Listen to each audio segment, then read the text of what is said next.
Well, good evening and welcome to tonight's Wednesday meditation. My name is Tad Monroe. I'm the pastor here at Emmanuel.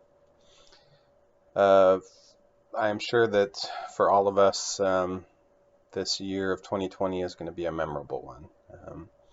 Between COVID and presidential primaries and an election year, as well as the movement right now of Black Lives Matter and all that is happening with that, the tragic deaths of so many recently, but really for decades and centuries.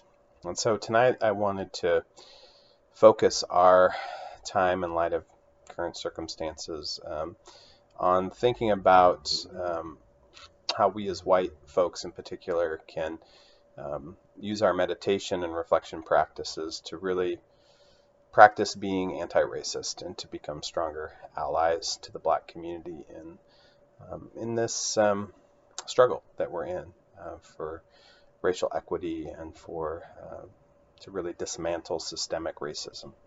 So tonight's reflection is going to be focused on that. I've taken from a blog or a website that I use called Calm. Tonight for this reflection, they posted an article about kind of how to use our mindfulness to stand in better solidarity with the Black community. So I'm not sure how many of you spend a lot of time in mindfulness or meditation. Can really look a lot of different ways. There's not one right way to meditate or pray. But I love this quote by Thich Nhat Hanh, who said that we don't meditate to become good meditators, meaning the point isn't the meditation itself, but we meditate to be more awake in our lives. And I think that that's really true. So in the midst of all of these things that we're facing, I want to just share kind of 11 tips for how to, in our mindfulness and our practice of meditation, but also just in our lives, kind of 11 ways that we can be more present to becoming better allies and better partners in this fight. So the first is to sit with discomfort. This is uncomfortable. It's less uncomfortable for us as white folks than it is for people of color. We can certainly see that, but it's still uncomfortable. Especially when we realize that we're kind of part of the problem. And so, take a moment to notice your discomfort in these situations, to notice where you are reacting, where your points of privilege are. And that's part of the stuff we have to pay attention to. Notice if you become defensive or shut down or dismissive. Lean into those things and try to kind of push up against it, because those are some of the examples of how we kind of twist and turn away from that discomfort of feeling the shame that we often feel around this as white folks. Our fear of being racist is often what prevents us from really stepping into this and owning our own work and undoing it.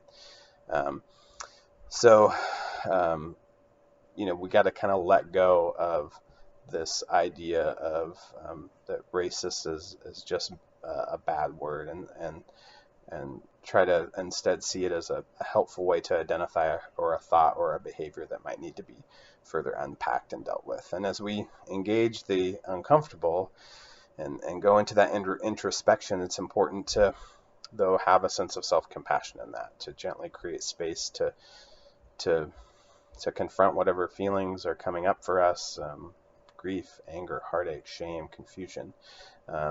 It's only from that place that we can begin to really open up.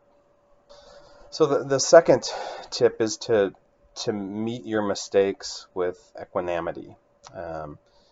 Making mistakes is human, right? It's impossible not to make mistakes, and it's really hard to always be perfect and be in control. And when we try to do that, we tend to make even more mistakes. So making mistakes, though, is really an integral part of learning, right?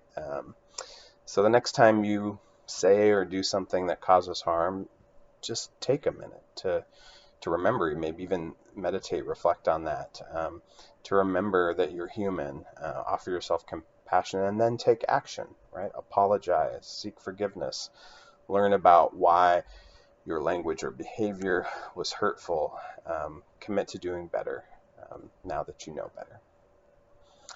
The third thing is to honor similarity and difference. I think part of the struggle for us as white folks is we rush too quick to similarity. It's not uncommon to feel a deep sense of connection with everything and everyone when we're practicing meditation and reflection, and people often describe that feeling of oneness. And there is that interconnectedness, but it's also important to remember that that in some levels we have very different lived experiences. There's truth in being one, but we've had very different lived experiences that have been informed and influenced by privilege and oppression. And to truly see another, we have to recognize how we're similar and how we're different. And the denial of difference is really a huge crux of this whole issue. When people say that all lives matter instead of Black Lives Matter, that is negating the truth. That's an example of moving too close to this, to the similarity and not understanding the difference. Of course, all lives matter, but it's important to recognize that Black lives face a different kind of discrimination and dehumanization at disproportionate levels and systematic levels. And so we honor that oneness, but we also have to really honor within that oneness, there's really different experiences. The fourth thing is to expand our awareness. Mindfulness and meditation and reflection is the practice of paying attention with as much kindness and curiosity as we can bring to a present moment.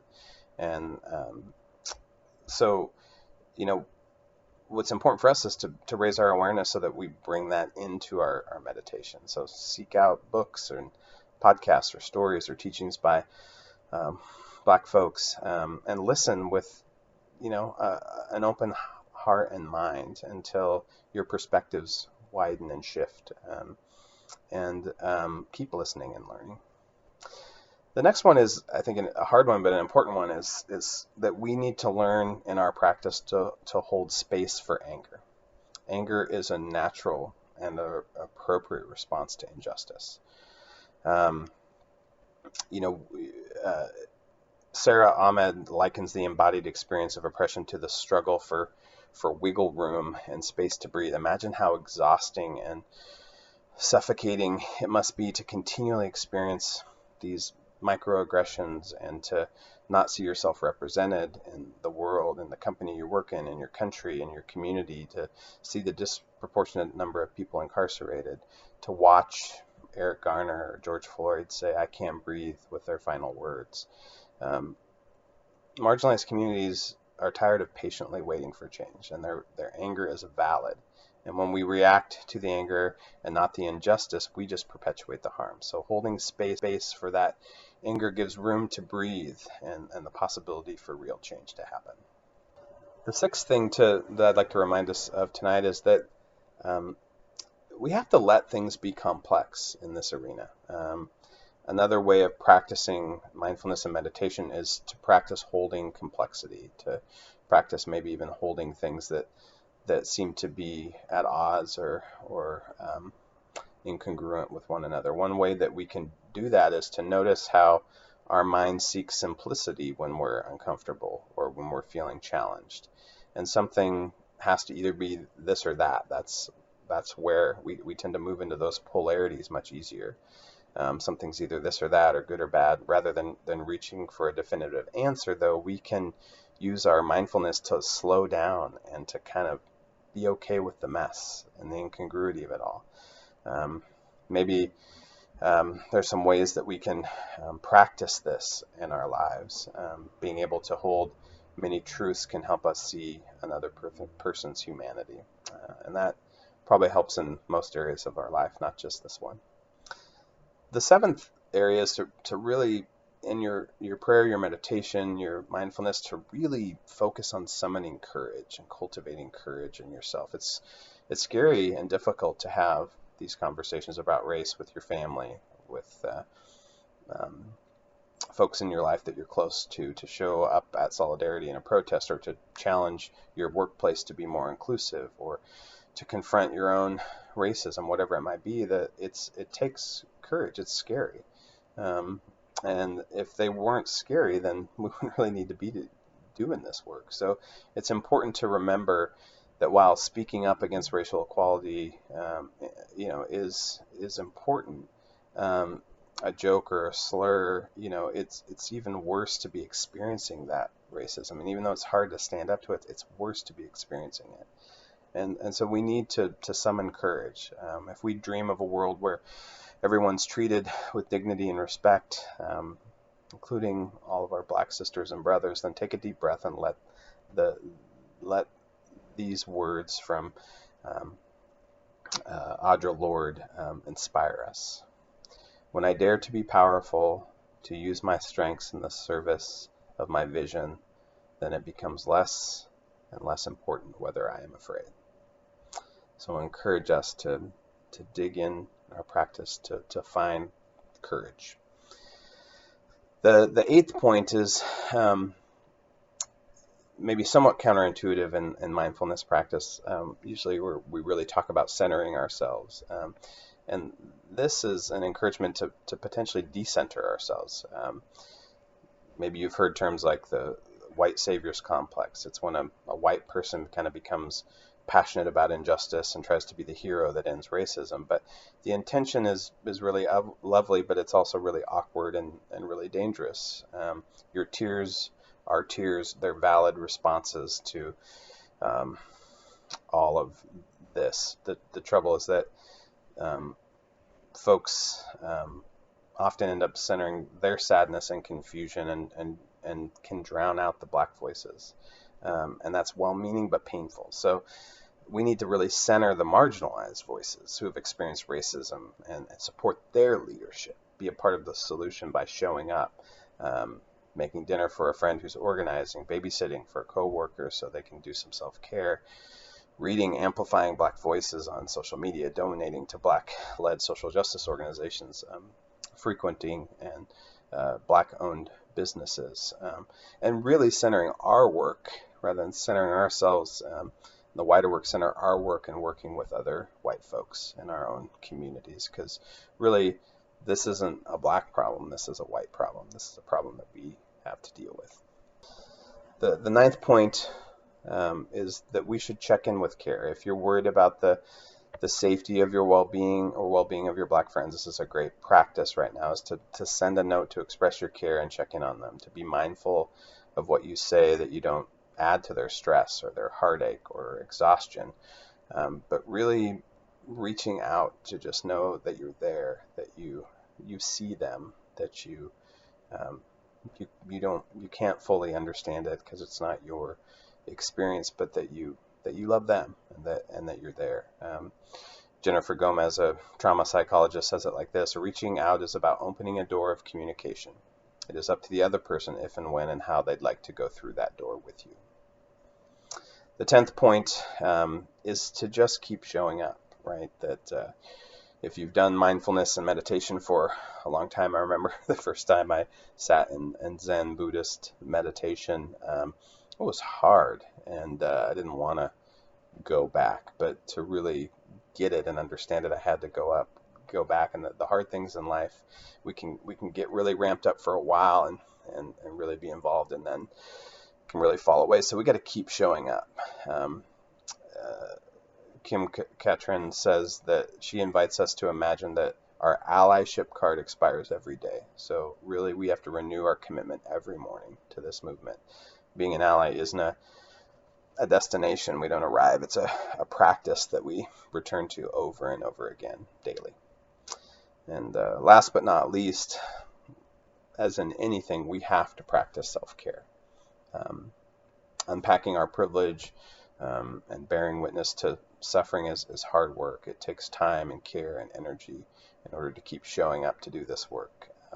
Ask our black sisters and brothers who know that because they've been on the front lines. They live this reality every day. So we too have to take care of ourselves. It's not a marathon, or it is a marathon, it's not a sprint. So rest and reset and rejuvenate so that you can keep showing up and taking more meaningful action for a just world.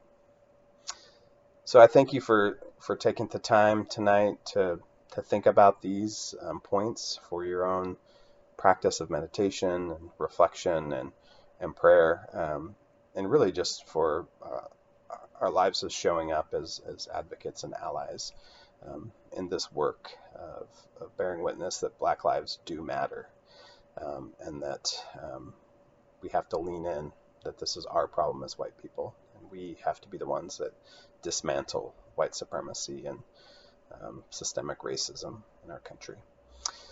With that, I invite you to join me in this prayer. Surrendering the need of striving to be the best or always right, let us instead focus on learning and leaning into the light of the divine that reveals all things, all that is good, and all that stands to be corrected and redirected. Gracious God, give us courage. Help us to step into the work, to look at ourselves kindly but realistically, and to not tire of the work that we have ahead of us. Help us to place the love, the care, the beauty of our Black brothers and sisters at the heart of our